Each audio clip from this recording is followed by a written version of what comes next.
अस्सलाम वालेकुम। आपको आज के प्रोग्राम में खुश आमदीद। मुल्क के कई इलाकों में मानसून के स्पेल ने तबाही मचा दी है। खैबर पख्तूनख्वा के मुख्तलिफ अजला में बादलों के फटने, लैंड स्लाइडिंग्स और सैलाबी रेलों के बायस अब तक 204 अफराद अपनी जानें गंवा बैठे हैं और कई लापता हैं। कई मकानात जो है वो मुनहदम हो गए हैं। हालिया बारिशों की वजह से और सैलाबी सूरत हाल से निमटने के लिए जिला बुनेर में फ्लड एमरजेंसी नाफिज कर दी गई है। रेस्क्यू ऑपरेशन के लिए भेजे जाने वाला जो खैबर पख्तूनख्वा हुकूमत का हेलीकॉप्टर था वो भी क्रैश कर गया, जिसके नतीजे में 5 अफराद शहीद हो गए। सबाई हुकूमत ने अब कल सोग मनाने का भी ऐलान किया। वज़ीर-ए-आज़म शहबाज शरीफ ने मौजूदा सूरत हाल पर एक हंगामी इजलास भी बुलाया।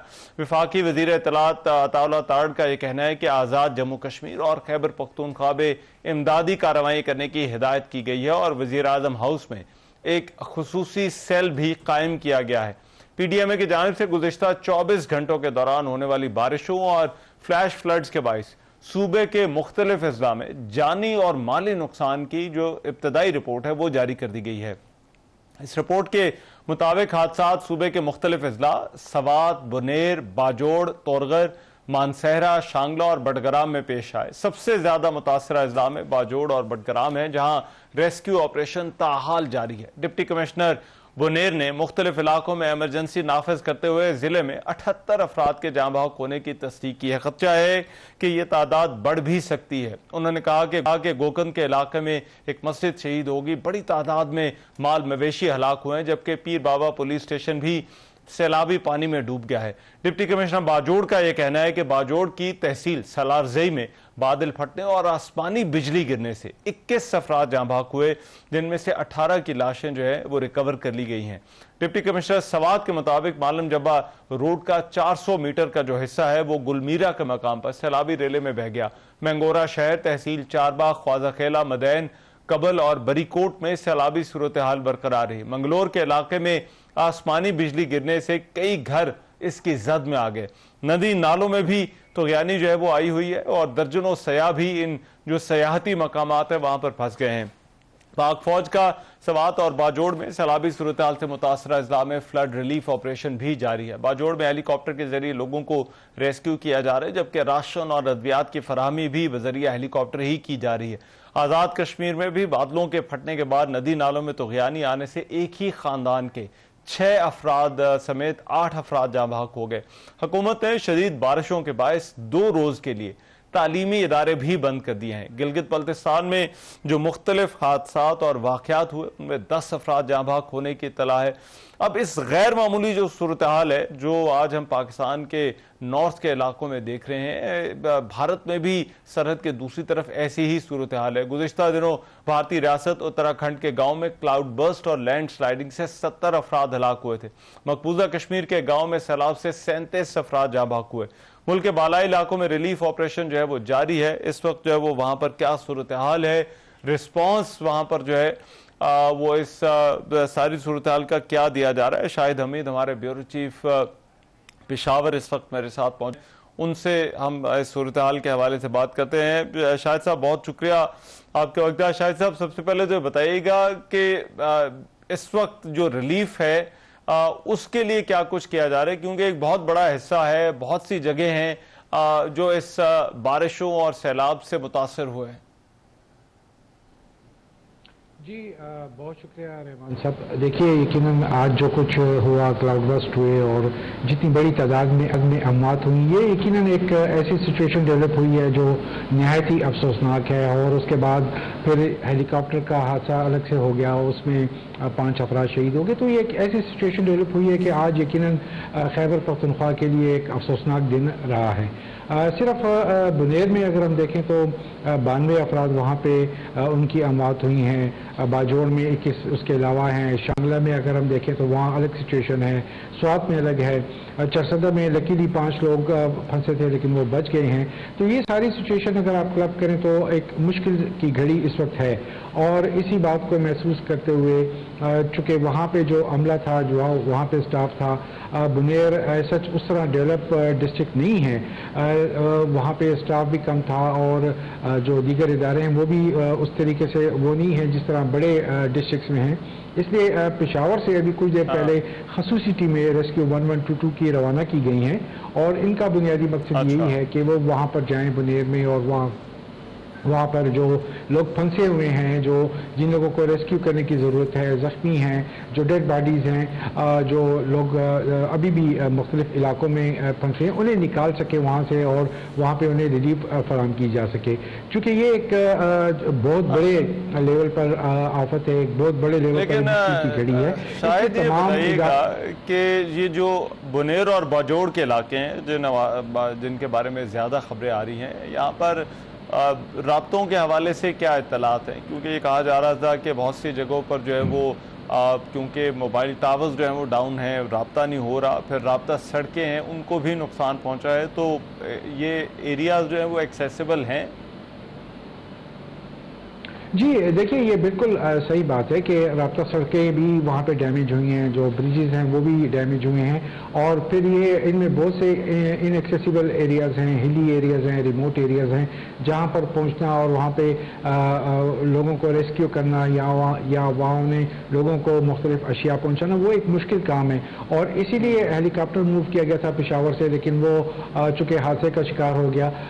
अब चूँकि वहाँ पे ऐसे एरियाज़ हैं जहाँ रात के वक्त पहुंचना यकीनी तौर पर मुश्किल है और मुश्किलात का सामना करना पड़ रहा है, इसीलिए पेशावर से टीमें भेजी गई हैं ख़ुसूसी इक्विपमेंट के साथ, गाड़ियों के साथ, लेकिन इसके बावजूद मुश्किलात होंगी और वहाँ पे जो मकामी लोग हैं अपने तौर पर लगे हुए हैं, लेकिन कल सुबह जब डे लाइट दोबारा आएगी तो उसके बाद वहाँ पे जो लोग फंसे हैं या जिन्हें रेस्क्यू करना है उनके हवाले से असल कार्रवाई शुरू होगी और इसके लिए अगर सूबाई हुकूमत अपना दूसरा हेलीकॉप्टर जो छोटा हेलीकॉप्टर है उसका इस्तेमाल करेगी, सिक्योरिटी इदारे अगर वो हेलीकॉप्टर फराहम करते हैं, वो ऑलरेडी स्वात में और बाजोड़ में वो खुराक फराहम कर रहे हैं, वो रेस्क्यू के लिए काम कर रहे हैं और फेडरल गवर्नमेंट अगर मुहैया करती है तो उससे सहूलत ये होगी कि वहाँ से लोगों को रेस्क्यू भी किया जा सकेगा और जो ज़्यादा ज़ख्मी हैं उन्हें पेशावर और स्वाबी और मर्दान के जो हॉस्पिटल्स हैं वहाँ पे मुंतकिल किया जा सकेगा ताकि उनकी ट्रीटमेंट भी हो सके और उनकी मुश्किलात में कमी लाई जा सके।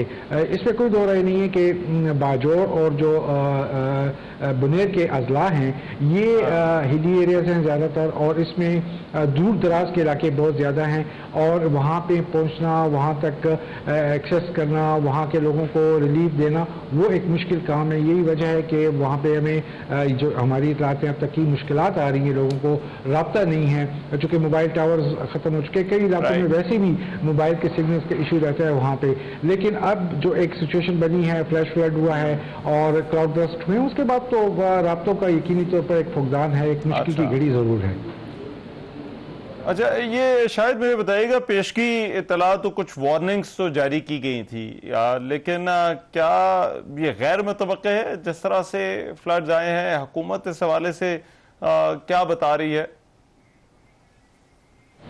देखिए, जो सरकारी इदारे हैं, जो हुकूमती इदारे हैं, उनकी तरफ से अलर्ट तो जारी होते रहे हैं और बारिशों के हवाले से, बारिशों के स्पेल के हवाले से, चूँकि आप जानते ही ये चौथा पांचवा स्पेल चल रहा है तो ये मुसलसल एक अलर्ट की सिचुएशन तो रही है, लेकिन क्लाउड बर्स्ट जो है वो एक ऐसी चीज़ है जिस तरह कि आपने खुद अपने इब्तिदाई में कहा कि इंडिया में भी ये सारी सिचुएशन डेवलप हुई है, बहुत से इलाकों में हो रहा है और जो हमारा रीजन है वो तो क्लाइमेट जो चेंजेस हैं उनके हवाले से बिल्कुल एक हॉट स्पॉट बना हुआ है और यही वजह है कि जो बाजोड़ और बुनेर दोनों में चूँकि क्लाउड बर्स्ट हुए हैं इसकी वजह से बहुत ज़्यादा नुकसान हुआ है और बुनेर में अगर हम देखें तो पूरा यूँ समझिए कि पूरा जो बाज़ार है पीर बाबा का वो पूरा बाज़ार जो है वो फ्लैश फ्लड उड़ा के ले गया है। इस वजह से अमवात की जो स्केल है, जो शरह है वो बहुत ज़्यादा है। बाजोड़ में भी कुछ हुआ है और यकीनन इसकी वजह से जो इदारे हैं मदद का जो मुतल्लिका महकमे हैं उन्हें भी मुश्किलात का सामना करना पड़ रहा है।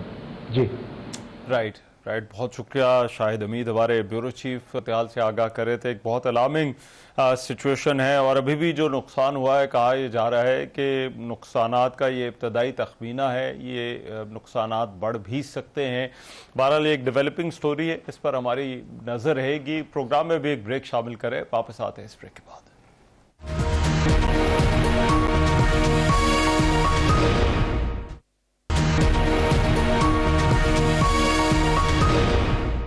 Welcome back after the break. अमरीकी सदर डोनाल्ड ट्रंप की रूसी सदर पुतिन से आज अलास्का में मुलाकात होने जा रही है। ये मुलाकात बहुत ही अहमियत की हामिल है और साल 2021 के बाद किसी जो अमरीकी और रूसी सदर के दरमियान یہ پہلی براہ راست ملاقات ہوگی۔ امریکی صدر ڈونلڈ ٹرمپ نے کہا ہے کہ پوٹن کے ساتھ ملاقات میں اگلی ملاقات بھی طے کروں گا اور ان کے خیال میں روس اور یوکرین امن معاہدہ کر لیں گے۔ انہوں نے کہا کہ دوسری ملاقات میں میرے ساتھ صدر پوٹن اور یوکرینی صدر زیلنسکی بھی ہوں گے اور کچھ یورپی رہنما بھی ہو سکتے ہیں۔ ملاقات اچھی ہوئی تو مستقبل میں امن کی ضمانت ملے گی۔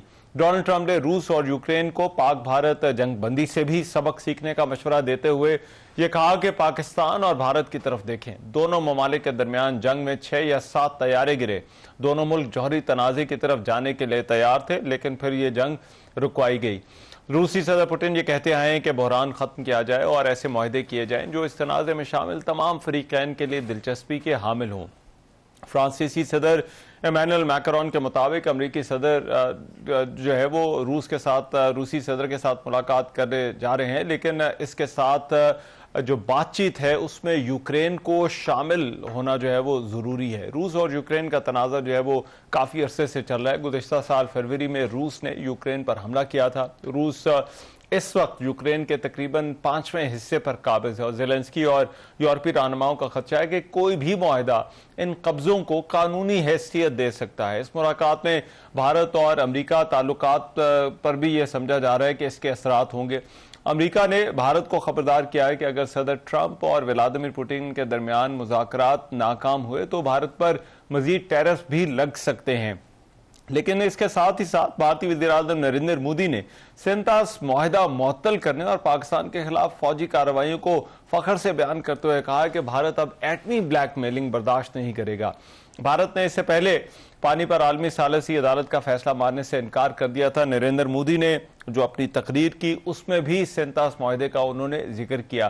بھارت کا اس حوالے سے سینتاس معاہدے کے حوالے سے اس سے پہلے یہ کہنا تھا کہ عالمی ثالثی عدالت کو سینتاس معاہدے پر فیصلے کا اختیار ہی نہیں، کیونکہ نئی دلی نے کبھی اس عدالت کی قانونی حیثیت کو تسلیم نہیں کیا۔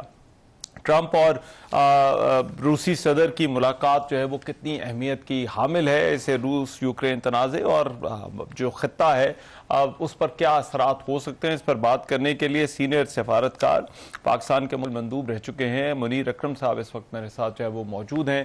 ان سے اس حوالے سے بات کرتے ہیں۔ منیر اکرم صاحب بہت شکریہ آپ کے وقت۔ منیر اکرم صاحب سب سے پہلے تو فرمائیے گا آپ کے خیال میں روس اور یوکرین کے درمیان جو اس وقت تنازع ہے اس تناظر میں یہ روسی صدر پوٹن کی اور ڈونلڈ ٹرمپ کی ملاقات کتنی اہمیت کی حامل ہے اور کیا کوئی حل نکلنے کی امید رکھنی چاہیے؟ جی، ملاقات تو کافی اہم ہے، کیونکہ اس وقت جو ٹرمپ صاحب کی خواہش تھی کہ وہ سیز فائر کروا دیں یوکرین اور روس کی جو جنگ ہے اس میں وہ ابھی تک ناکام ہوئے ہیں، ان کی کافی فرسٹریشن ہے۔ تو اب یہ دیکھنا ہوگا کہ پوتن صاحب کی طرف سے اس ملاقات میں وہ کیا پیش کرتے ہیں جس سے ٹرمپ صاحب مطمئن ہوں کہ یہ سیز فائر ضروری ماننے کے لیے تیار ہے روس۔ تو روس اپنی کنڈیشنل جو سیز فائر کی پروپوزل ہے وہ پیش کرے گا۔ اب دیکھنا ہوگا کہ ٹرمپ صاحب کی کیا اس پہ ری ایکشن ہوتی ہے۔ ٹرمپ صاحب نے یورپینز اور یوکرین کے ساتھ ورچوئل ملاقات کی ہے جس میں ان کی پوزیشن انہوں نے بتائی ہے۔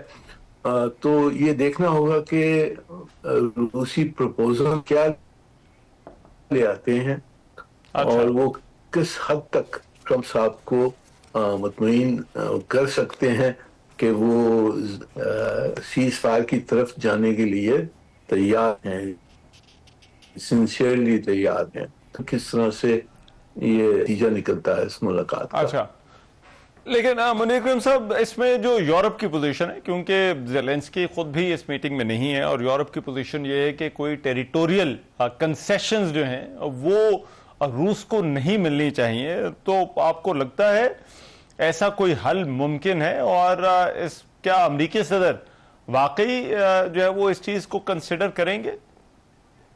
میں ٹرمپ صاحب نے اپنی طرف سے تو یہ فیصلہ کیا ہے اور وہ سمجھتے ہیں کہ यूक्रेन को कुछ टेरिटरी तो देनी होगी, क्योंकि रूस ने अभी कब्जा कर लिया है, उनकी काफी सारी टेरिटरी पे उनका कब्जा है वो, और ये जाहिर है कि रूस जो कुछ टेरिटरीज हैं उसको छोड़ेगा नहीं।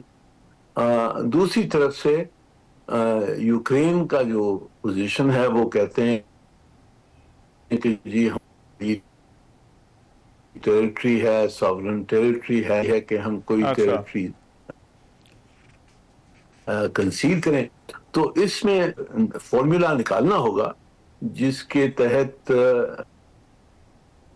शायद यूक्रेन की जो टेरिटरी है उसके ऊपर सॉवरेनिटी उनकी रहे है, रूस का कब्जा रहेगा, हाँ निकलता है। मेरे ख्याल में कुछ टेरिटरी यूक्रेन को तो छोड़नी पड़ेगी अगर वो सीज फायर चाहते हैं और रेजोल्यूशन कॉन्फ्लिक्ट का चाहते हैं।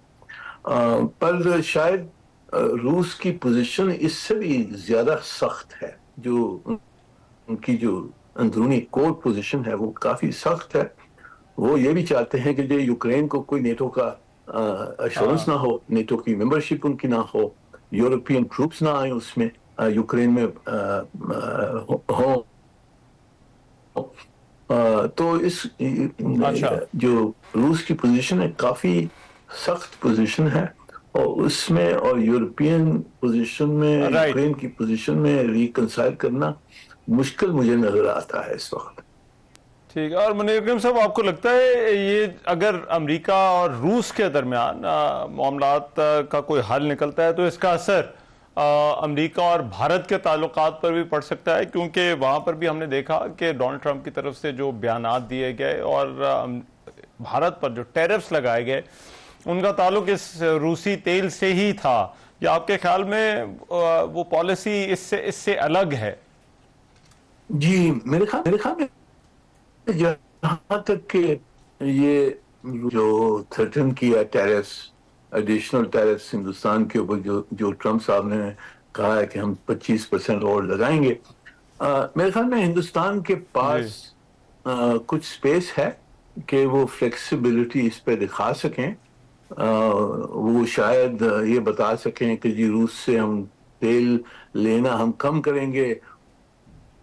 इसके जो वजूहात हैं, तेल का मसला नहीं है, वो हिंदुस्तान से नाराज हैं, क्योंकि हिंदुस्तान ने एक तो उनकी जो पर्सनल ईगो पे एक छाँव डाली कि जी आपने सीज फायर, पाकिस्तान के साथ जंग हुई उसमें सीज फायर आपने नहीं करवाया, पाकिस्तान ने खुद मांगा। तो उससे हिंदुस्तान ये जताता रहा है कि जी हमारी एक स्ट्रेटेजिक ऑटोनॉमी है और हम सबसे ताल्लुकात रख सकते हैं। अमेरिका अगर चाहता है तो ये हमारी स्ट्रेटेजिक ऑटोनॉमी है, इसको मानना पड़ेगा और हम सबसे ताल्लुकात रख सकते हैं, अमेरिका से भी ताल्लुकात रखेंगे। तो ये अमेरिका में और जो वाशिंगटन में इस हुकूमत जो है वो समझती है कि जी हिंदुस्तान अगर हमसे ताल्लुकात चाहता है तो वो ताल्लुकात इक्वल के नहीं होंगे। Hindustan will have to be junior partner और हमारी बात उनको सुननी पड़ेगी, माननी पड़ेगी। और हिंदुस्तान उसके लिए तैयार नहीं है। तो जो जड़ है हिंदुस्तान और अमेरिका की इस वक्त वो इन बातों पे है। एक पर्सनल ईगो ट्रंप साहब का उन्होंने उस हर्ट किया है, और दूसरी तरफ उन्होंने अपनी राय दिखाने के लिए कोशिश की कि जी उनको ये समझ थी कि अमेरिका हिंदुस्तान को ज्यादा चाहता है बनिस्बत के हिंदुस्तान को अमेरिका की जो जरूरत है। This position is exactly opposite.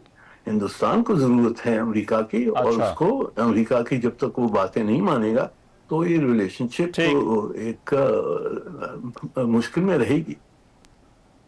Right. लेकिन मुनीर इकरम साहब, अभी आज जो नरेंद्र मोदी ने तकरीर की उसमें उन्होंने कहा कि भारत एटमी जंग की धमकियों से ब्लैकमेल नहीं होगा। इससे पहले पाकिस्तान की तरफ से भी जो है वो स्टेटमेंट्स आ चुकी हैं। ये जो एटमी हथियारों से मुताल्लिक और इनके इस्तेमाल के हवाले से ये जो स्टेटमेंट्स हमने गुज़िश्ता 2 दिनों में देखी हैं, इसके पीछे आपको क्या वजह नजर आती है? देखें जो यहाँ तक कि हमारी स्टेटमेंट्स जो आई हैं कि हमारे पास एक न्यूक्लियर कैपेबिलिटी है, कुव्वत है, वो जो हमारी स्टेटमेंट्स हैं वो जवाब में आए हैं क्योंकि हिंदुस्तान ने ये कहा और थ्रेटन किया हमें कि हम आपके साथ जंग जारी रखेंगे। जो ऑपरेशन सिंदूर जिसे कहते हैं, वो कह रहे हैं कि जी हमने सिर्फ पॉज किया है और वाकया ऐसे कुछ हुआ तो फिर हम पाकिस्तान को फिर हम मार सकते हैं और मारेंगे। हमारे जो स्टेटमेंट्स हैं उनको देखनी चाहिए कि हमारा ये जवाब है उनको कि आप ये करेंगे तो आप सोच लीजिए कि हम भी न्यूक्लियर ताकत हैं, आप भी न्यूक्लियर ताकत हैं, तो इसका इम्कान क्या हो सकता है। और इसका इम्कान बहुत दहशतगर्द, बहुत खौफनाक इसका इम्कान हो सकता है। तो हमारी स्टेटमेंट्स बिकेम नेसेसरी हिंदुस्तान की एग्रेसिव थ्रेट्स की वजह से हमारी स्टेटमेंट्स आई। अब वो कहें कि न्यूक्लियर ब्लैकमेल है या नहीं है, ये न्यूक्लियर ब्लैकमेल नहीं है, this is nuclear deterrence in operation. और ये भी उनको समझना चाहिए कि वो खुले आम इस किस्म की थ्रेट हमें नहीं कर सकते हैं, और अगर उन्होंने कुछ वापस किया एग्रेशन की तो हमारे पास कन्वेंशनल कुव्वत है उनको जवाब देने की, जो वो हमने जाहिर किया, दिखाया, पर एट द बैक है तो उसकी एस्केलेशन हो सकती है और उसके फिर इम्कान बहुत बुरे हो सकते हैं, पूरी दुनिया के लिए बहुत बुरे हो सकते हैं।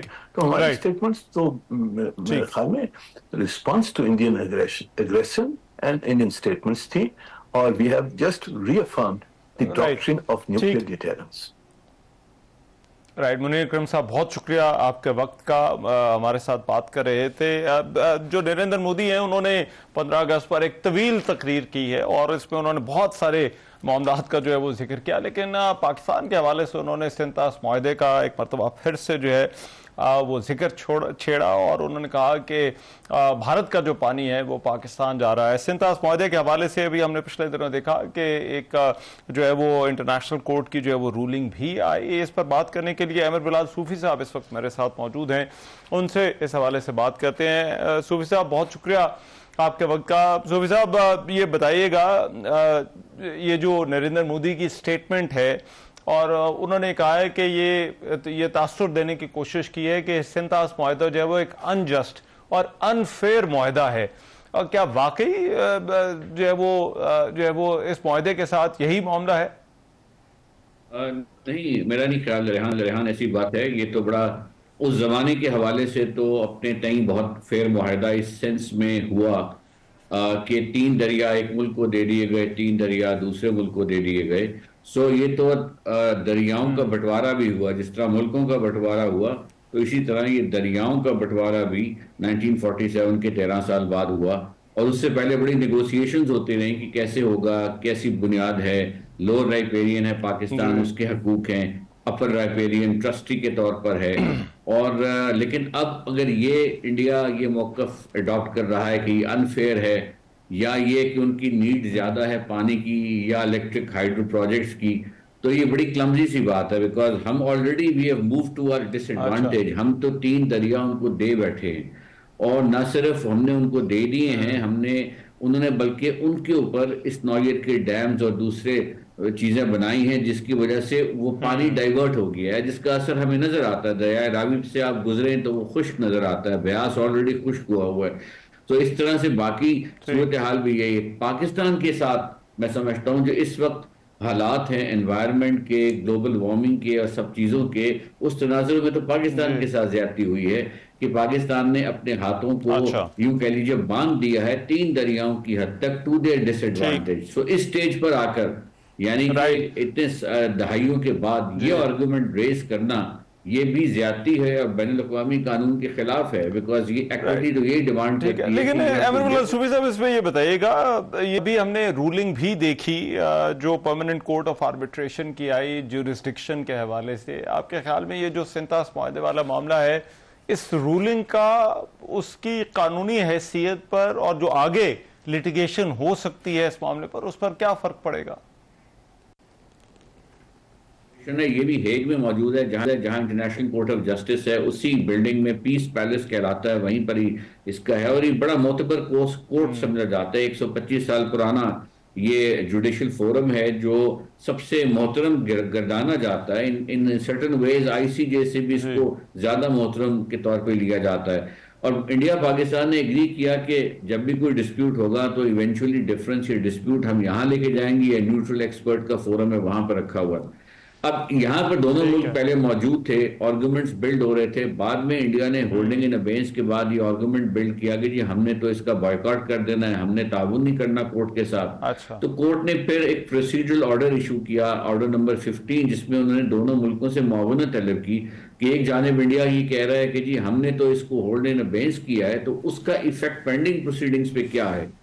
इंडिया ने कोई इनपुट नहीं दिया। पाकिस्तान की जानिब से लीगल मुआवनत हुई, जिसके जवाब में फिर जो एक प्रोसीजरल ऑर्डर आया या इंटरम अवार्ड आया, उसमें इस कोर्ट ने ये कहा कि हम पे होल्डिंग इन अबेंस का इतलाक नहीं होता, ना इसका कोई इफेक्ट है। ये जो अवार्ड 1-2 महीने बाद उस इंटरम ऑर्डर के आया है, इसमें तो और वाज़ेह तरीके से उन्होंने कह दिया कि इंडस वाटर ट्रीटी का जो फ्रेमवर्क है, उसमें जो वाटर फ्लो है, इंडिया उसको रोक ही नहीं सकता। कोई अमल माने नहीं है कि वो जो लेट फ्लो का अल्फाज है, जो फ्रेज हुआ है कि water will be allowed to flow towards Pakistan, उस फ्लो को ऑब्स्ट्रक्ट नहीं किया जा सकता। अगर आपने कोई हाइड्रो प्रोजेक्ट्स बनाने भी हैं तो भी बनाते हुए भी ख्याल रखना है कि वो फ्लो खत्म ना हो। सो इन अदर वर्ड्स, ये जो अभी अवार्ड आया है, इसने पाकिस्तान के मौक़िफ़ की भरपूर तायद भी कर दी है, और साथ साथ ये भी चीज को खत्म कर दिया जुडिशल फ्रेमवर्क के अंदर, एक जुडिशल वर्डिक्ट के थ्रू, कि कैसे ये होल्डिंग इन अबेंस इंटरनेशनल लॉ की वायलेशन भी है। तो इस वजह से मैं समझता हूँ कि भारत की ग्लोबल सतह पर डिप्लोमेटिक डेंट उनकी स्टैंडिंग को पड़ रहा है, उसमें अब ये जो है जुडिशल अवार्ड, ये भी उसकी तायद करेगा। राइट, बहुत शुक्रिया आमिर बिलाल सूफी हमारे साथ मौजूद थे। अभी प्रोग्राम में ब्रेक का वक्त है, वापस आते हैं इस ब्रेक के बाद।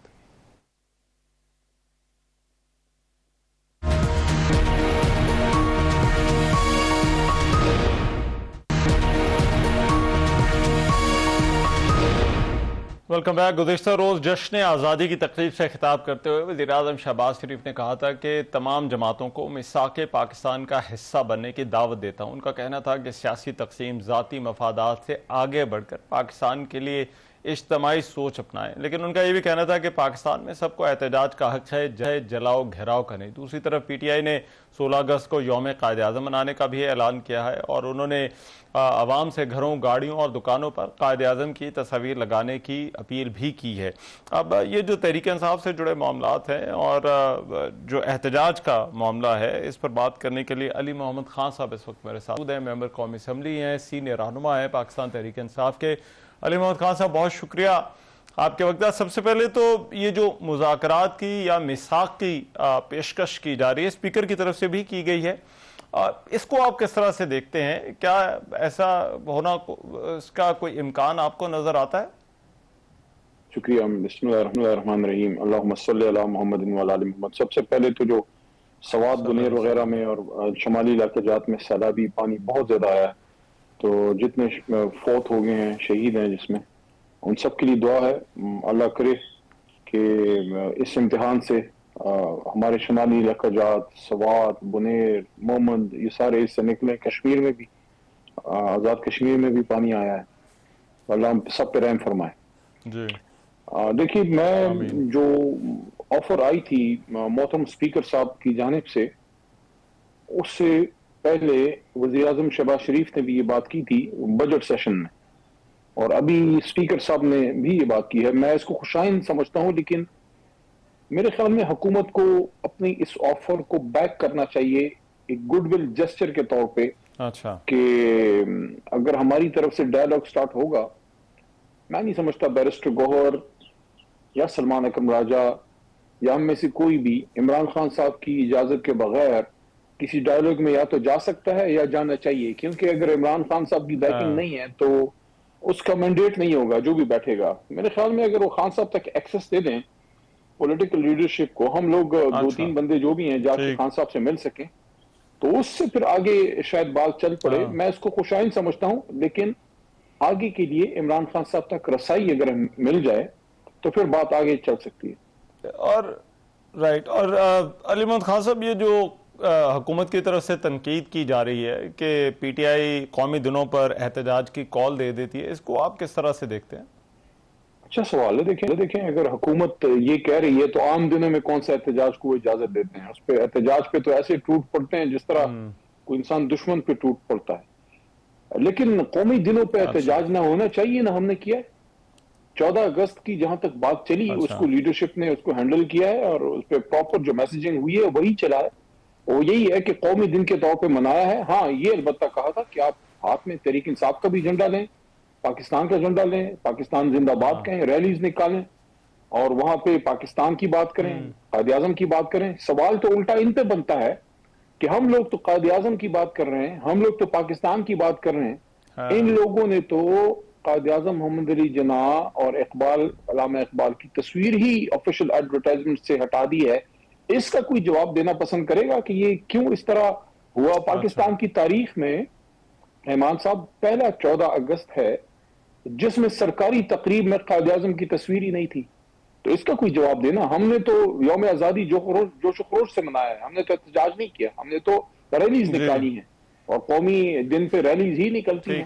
احتجاج تو ہم نے نہیں کیا, نہ کوئی کسی نے روڈ بند کیا ہے, نہ کسی نے احتجاج کیا. ہم سب نے تو پاکستان زندہ باد کا ہے. رائٹ, لیکن تحریک انصاف کو لگ رہا ہے کہ یہ احتجاج کی جو کالز ہیں یہ مؤثر ثابت ہو رہی ہیں. 5 اگست کی کال تو کافی افیکٹو تھی. 14 اگست تو احتجاج نہیں تھا, ہم نے ریلیز نکالی ہیں. 5 اگست احتجاج تھا. جس صوبے میں ہماری حکومت ہے وہاں تو ایشو ہی کوئی نہیں ہے, وہاں تو سب لوگ نکلے ہیں. پنجاب میں جہاں جہاں ممکن تھا لوگ نکلے ہیں, لیکن فسطائیت بہت زیادہ ہے. 14 اگست کی ریلیز کو لوگوں کو نہیں نکلنے دیا, تو احتجاج کی ہم کیا بات کرتے ہیں؟ لوگوں کے ڈیروں پہ چھاپے, کارکنان کو اٹھا لینا, اور خواتین کے ساتھ جو ہے وہ بدتمیزیاں کرنا, گھروں کو توڑ دینا, یہ سارا کچھ ہم نے 5 اگست سے دیکھا کہ 5 اگست سے پہلے سٹارٹ ہوا. تو سندھ میں لوگ نکلے ہیں, وہاں سندھ میں بھی فسطائیت ہے لیکن پنجاب کے لیول کی نہیں ہے. اگر آپ یہ کہیں کہ کیا احتجاج اتنا کوئی کامیاب تھا کہ لاکھوں لوگ نکل آئے, تو وہ تو ظاہر ہے نہیں نکلے, لیکن جتنا ممکن تھا پنجاب میں لوگ نکلے ہیں. باقی پختونخوا میں اور سندھ میں لوگ نکلے, کراچی میں لوگ نکلے. ٹھیک ہے, رائٹ, بہت شکریہ. علی محمد خان صاحب ہمارے ساتھ موجود تھے, پاکستان تحریک انصاف کے رہنما, اور وہ بات کر رہے تھے پارٹی سے جڑے ہوئے معاملات کے اوپر. آج کا پروگرام آپ نے دیکھا, اپنا فیڈ بیک ضرور دیجیے گا. آج کے پروگرام سے اتنا ہی. میزبان رحمان اظہر کو اجازت دیجیے. اللہ نگہبان.